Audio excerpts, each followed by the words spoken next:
Hello there and welcome to another A Star to G briefing. Today I'm going to talk about headphones, and I've got such a lot of examples of brand new ones and old ones and knackered ones, all sorts of things for you to have a look at and to try and explain why they're good, why they're bad, which ones you need, which ones you don't need, and which ones you should buy for your school. Of course, it depends on what you want them for and who's going to get hold of them and how they're going to be treated. And the best lesson to have is to come up with some rules and regulations for your learners so they know how to treat this kind of equipment, because it's really quite fragile. But let's have a look at them and try and get inside them and try and understand what they are, and then hopefully you'll be a little bit more informed about what sort of headphones are out there and what you might need. Well, here we are. Such a load of little bits of information to pass on about all of this kind of stuff. Different types of headphones, different types of construction, different qualities, all sorts of stuff that you need to perhaps understand and think through. The price range of all of this equipment on here isn't very much. I haven't got a hugely expensive pair of headphones. In fact, I try and keep it as cheap as I possibly can, having been ripped off so many times in the past. But I'll try and keep it down to 4 basic things that I think about, and I'll just go through those with you. I think the first thing that we need to know about and understand in school is about health and safety. Of course, having headphones pushed into the ear canal is a dangerous situation, and it can be abused, and you'll find that a lot of equipment these days has got a limiter function built into that equipment so that the headphones can't be turned up that much and can't damage the learner's hearing. And I think that's a really good feature. It's not what happens only in the lesson, it's what happens outside the lesson as well, and you do need to teach, I think, in the curriculum how to listen and how to use pieces of equipment like this safely so that you don't constantly damage your hearing. Hearing damage is a real issue. Try and keep them down so that you've got your learner can hear you talk to them while they've got their headphones in. That's a pretty good rule of thumb. But of course you can't do that trick that some teachers used to try and do, which is if they can hear the music coming out of the headphones while they're in the ears of the learners, that doesn't necessarily mean that they are too loud, and that's because all of the different types of headphones are all built differently, and some of them, like closed back headphones where the sound is blacked off and you can't, it doesn't leak out into the room, you can't really tell how loud the music is inside, whereas something like these, the sound is actually there are holes on the construction, and you can hear the sound, and you can hear that without a problem, and you know roughly how loud the learner is. So the thing is that you should be able to have a conversation with the learner. If you say, "Is that too loud, James?" and James doesn't nod, then it is. So health and safety, think about hearing damage, do teach it, and make sure that you only use headphones in short bursts in the lesson. The next thing I want to talk about is build quality. Now, the thing about build quality is that these things break quickly. Now, when you play in a pair of headphones like these, which are really cheap, £1.75 from Doncaster Market, you'll be pleased to know these were, they've lasted really well and have done a really good job. But you know what? They are disposable. They aren't going to last very long at all. They are cheap. They do feel cheap. You can move the connectors, and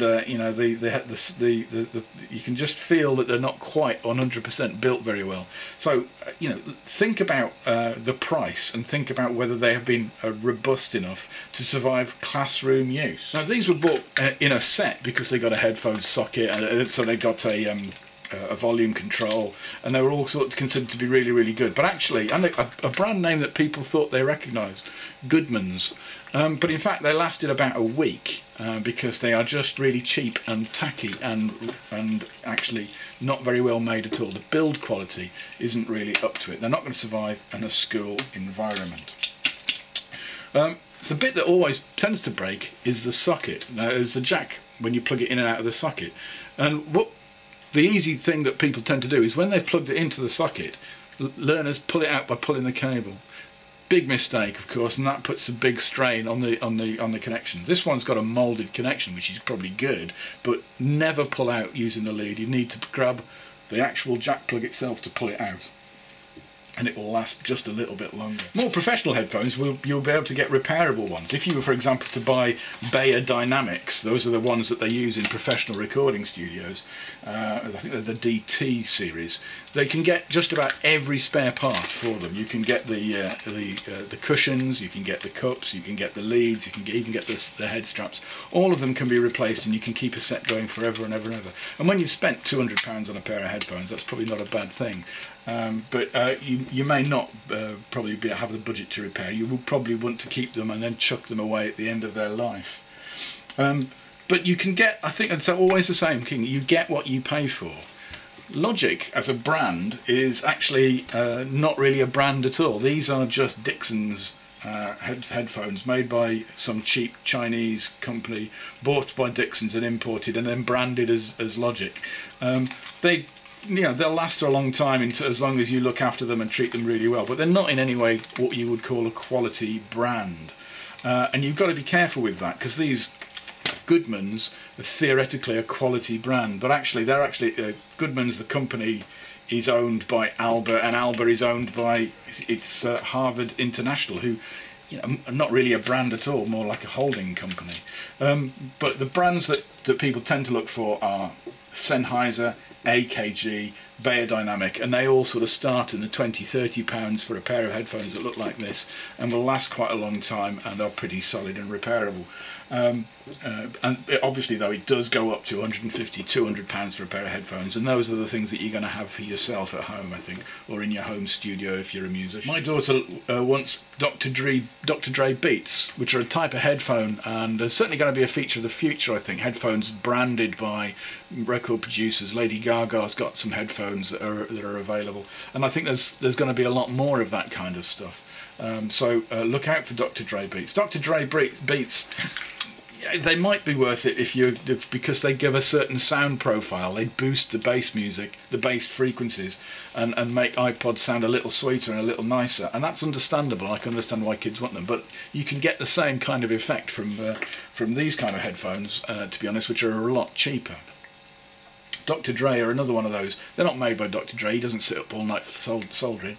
They are made by Monster, who make cables. They make the cables for lots of these kind of headphones, and they're actually owned by HTC, the mobile phone manufacturer. So they're not massively got a massive audio heritage.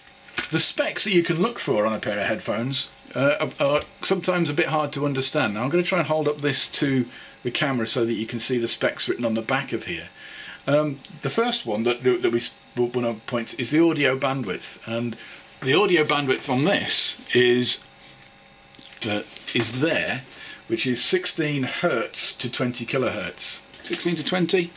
16 to 20. 16 hertz is the lowest frequency that it can hear, that it can react to. 16 hertz is fine. That's lower than the human ear can hear. The bandwidth of the human ear is usually 20 to 20 kilohertz. So this one goes lower than you can hear, which is a good sign. That shows that it's going to put some of the stuff that you can only feel, those really low bass notes, and it's going to have quite a nice bottom to it when you listen to the music on these. Theoretically, this is kind of the figures that you get on Dr. Dre's.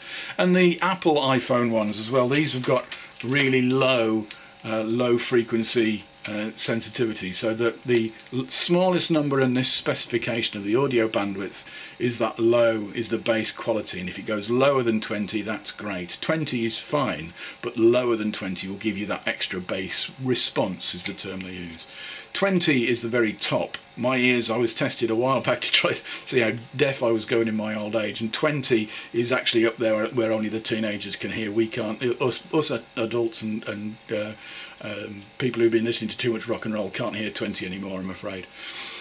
The other one, the other feature, is the sensitivity, which is the next one on this list. The sensitivity is the amount of oomph they need to work best. Now, if it's got a low number there, the low number of sensitivity, that means the headphones need more power. So they need an amplifier to drive them, a bigger amplifier. So an amplifier that's, for example, inside an iPod isn't going to have the oomph to drive a very low sensitivity headphone.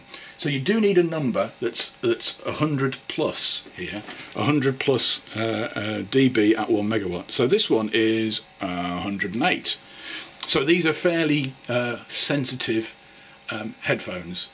So not only have these got a low frequency and got some good bass response, they're also quite sensitive and will give me a good sound quality on small portable devices. Now on these headphones, which are Roland headphones, you can see on the specifications on the back that the frequency response is actually better. It goes from down to 10 and up to 22, but the sensitivity is only 92, so these need more oomph, and you can tell that by there being a bigger construction and probably needing a separate amp.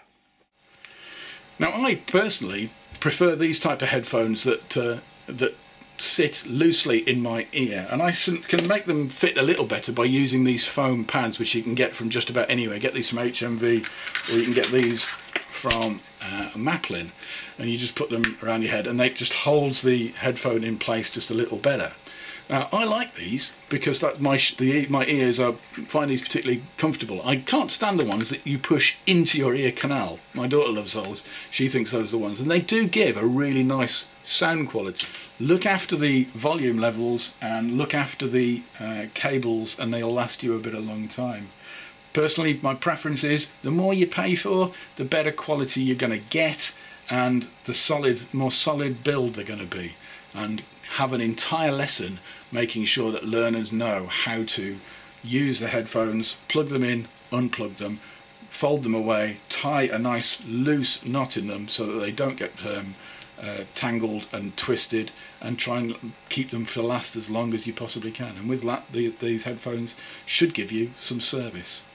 Any questions you've got on that, please do see us online, and other than that, I'll see you next week on the next A-Star to G briefing.